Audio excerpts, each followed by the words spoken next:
So I was reading Ezekiel and I'm on Ezekiel 15. And as I was reading it, Holy Spirit began to speak.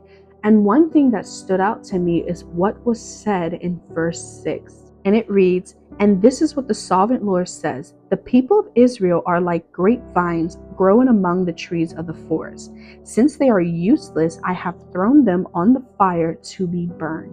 Now, as I sat up here and was really looking at this, tell me why I saw John 15.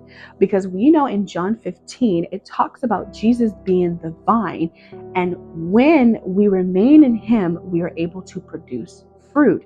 So I decided to go to John 15. So verse 4 in John 15 says, "Remain in me and I will remain in you. For a branch cannot produce fruit if it is severed from the vine.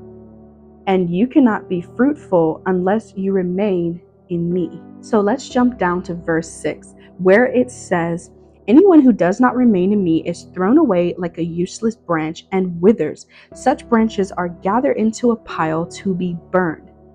Now, when you hear that, you hear something a little familiar. Let's go back to Ezekiel 15. So in Ezekiel 15, it says again, "And this is what the sovereign Lord says: the people of Jerusalem are like grapevines growing among the trees of the forest. Since they are useless, I have thrown them on the fire to be burned." Now in John 15, verse 6, it says, "Anyone who does not remain in him," right, are what? Useless branch that withers and dies. So technically what this is saying in Ezekiel 15 is that the people of Jerusalem were not remaining in God.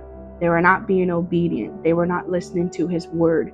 They were worshiping false idols. They were doing what they want to do. They were disobedient, stubborn, following their fleshly ways.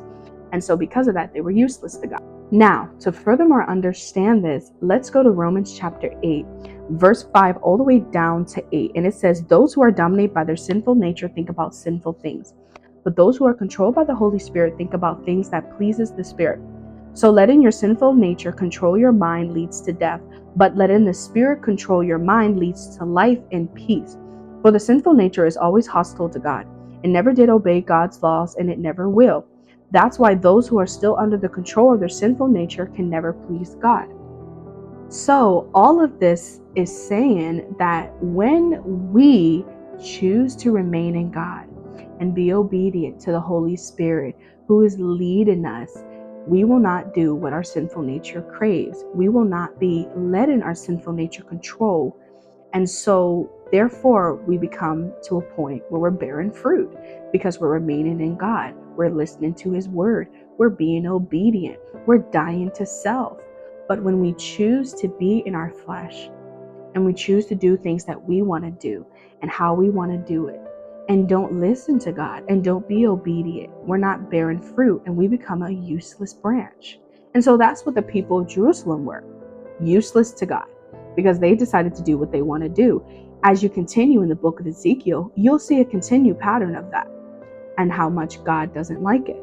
And so it's always a reminder to let us know that we need to stay continuing remaining in God, continuing in his word, continuing being obedient, knowing that our flesh and our spirit, they battle each other. So it's a choice. Either you submit to the spirit or you submit to your flesh. But when you're in your flesh, you can never please God. And so that's something that's very important to understand. And I thought that was very powerful how Holy Spirit did that and broke it down like that, because one of the biggest things we must do is bear fruit. And when we don't bear fruit, we have to ask ourselves, are we really remaining in God?